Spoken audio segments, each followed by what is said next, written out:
अगर साधारण मनुष्य के प्रेम का तुम विचार करो तो बहुत चकित हो जाओगे। उसके प्रेम में इतनी कीचड़ मिली है, उसके सोने में इतना कचरा मिला है कि सोना तो 1% होगा, 99% कचरा है। प्रेम के नाम पर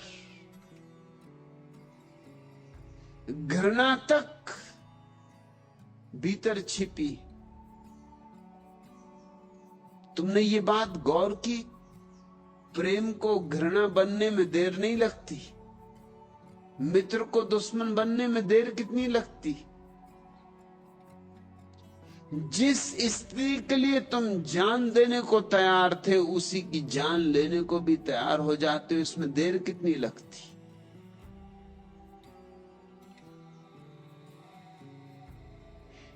प्रेम इतने जल्दी घृणा बन जाता है? प्रेम घृणा बन सकता है? और अगर प्रेम घृणा बन सकता है तो कैसा प्रेम? प्रेम घृणा नहीं बन सकता। फिर जो घृणा बन जाता है वह प्रेम था ही नहीं, कुछ और था, घृणा ही थी, प्रेम का मुखौटा लगाकर नाटक कर रही थी। प्रेम के नाम पर तुम शोषण कर रहे हो, प्रेम के नाम पर तुम एक दूसरे का उपयोग कर रहे हो, प्रेम के नाम पर तुम एक दूसरे की मालकियत कर रहे हो, प्रेम के नाम पर राजनीति है, कूटनीति है। प्रेम बड़ा लुभावना शब्द है, बड़ा प्यारा शब्द है, खूब उलझा लेता है।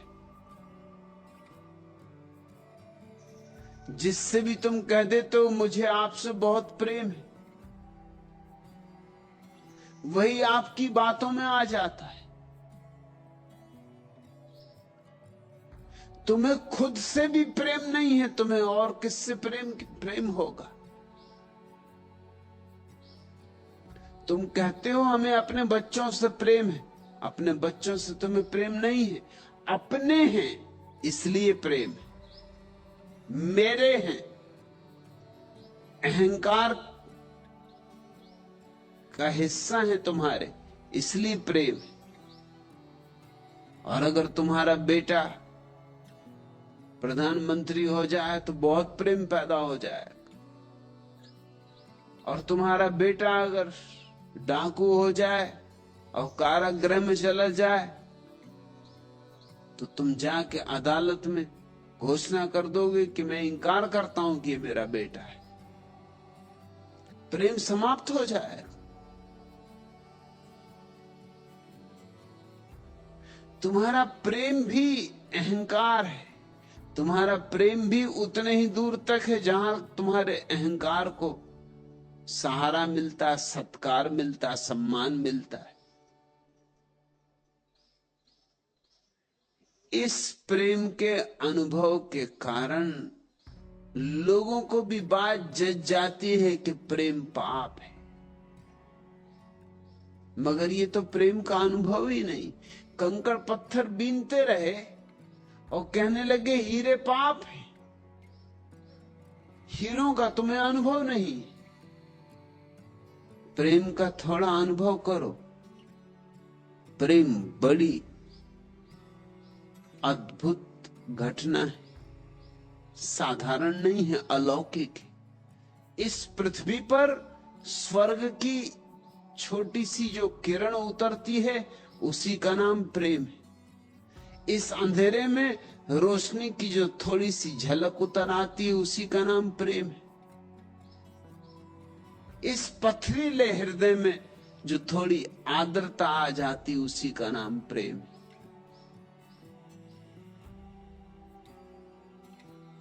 प्रेम का अर्थ है मैं किसी के जीवन में आनंदित हूं, किसी के जीवन से आनंदित हूं, अकारण। प्रेम का कोई कारण नहीं होता, कारण हो तो मोह और अकारण हो तो प्रेम। तुम किसी से कहो कि मैं इसलिए तुम्हें प्रेम करता हूं तो ये मोह, और तुम अगर कोई भी कारण न खोज पाओ, खोजो और न खोज पाओ, लाख खोजो और न खोज पाओ, और तुम्हें ये कहना पड़े कि पता नहीं क्यों, पर प्रेम है तो मोह नहीं। प्रेम जैसे आकाश से उतरता है, पृथ्वी में उसकी जड़ें ही नहीं होती। मोह की जड़ें पृथ्वी में होती। और जिन्होंने प्रेम को पाप कहा है वो भूल कर रहे हैं शब्दों की। वो मोह को पाप कहें तो ठीक है, क्योंकि मोह का अर्थ है मेरे का भाव, ममता। प्रेम में तो मोह होता ही नहीं। प्रेम तो बड़ा निर्मोही है। तुम चौंकोगे मेरी बात सुन के, लेकिन मैं तुमसे फिर दोहराता हूं, प्रेम अत्यंत निर्मोही है। प्रेम मोह को जानता ही नहीं। प्रेम दूसरे पे कब्जा करता ही नहीं। न तो कब्जा करता है और न अपने पे कब्जा करने देता है। प्रेम तो स्वतंत्रता है। प्रेम तो दो व्यक्तियों के बीच स्वतंत्रता का आदान प्रदान है। न कोई किसी का मालिक, न कोई किसी की दासी। प्रेम एक दूसरे के गले में फंदा नहीं डालता। प्रेम तो फंदे काटता है। अगर कभी तुम्हारे जीवन में प्रेम का अनुभव हो तो तुम चकित होगे, तुम भी मुक्त हुए और जिससे तुम्हारा प्रेम है वह भी मुक्त हुआ। प्रेम मुक्ति लाता है, प्रेम मुक्तिदायी है। और ऐसे प्रेम को ही जीसस ने ईश्वर कहा, बुद्ध ने ध्यान की अंतिम परिणति कहा, महावीर ने कैवल्य का स्वभाव कहा। इस प्रेम को पाप नहीं कहा जा सकता।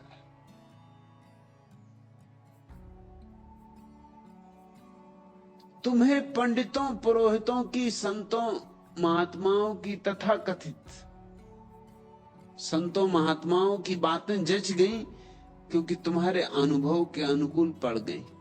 तुम्हारा अनुभव ही गलत है। तुम्हारा अनुभव कंकड़ पत्थरों का है। और जब संतों महात्माओं ने कहा कि ये सब हीरे कंकड़ पत्थर हैं, तुम्हें भी बात जची कि बात तो ठीक ही।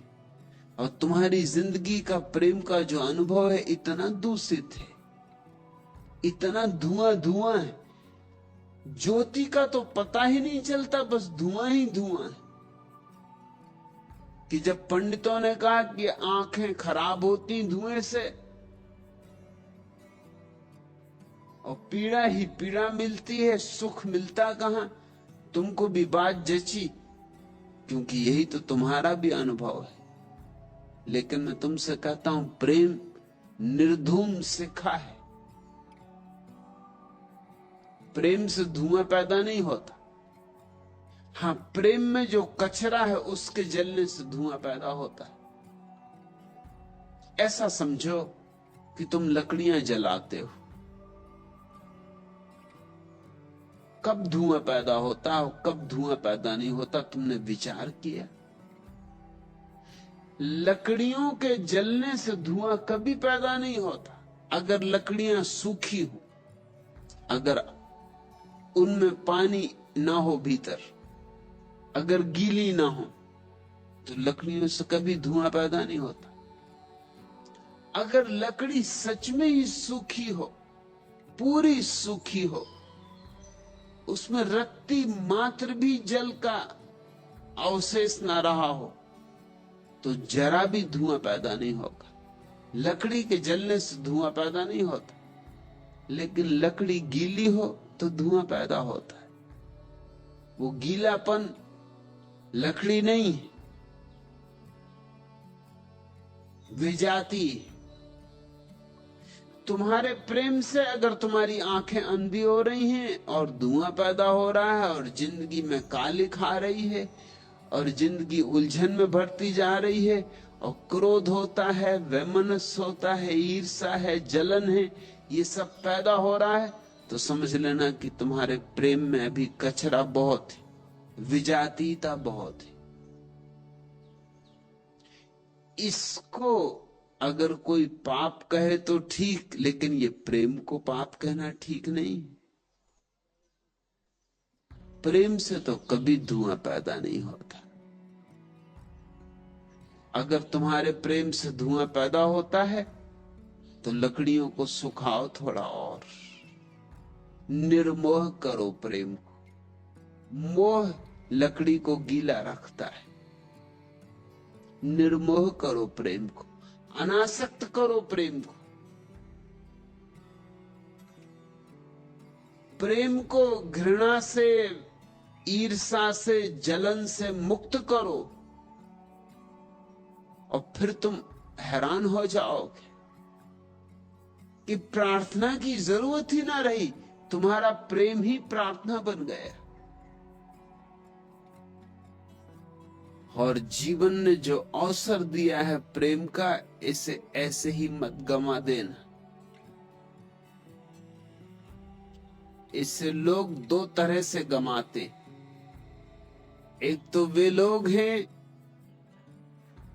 जो प्रेम के नाम पर कुछ और करते रहते हैं और उसे प्रेम समझते, उनको मैं भोगी कहता हूं,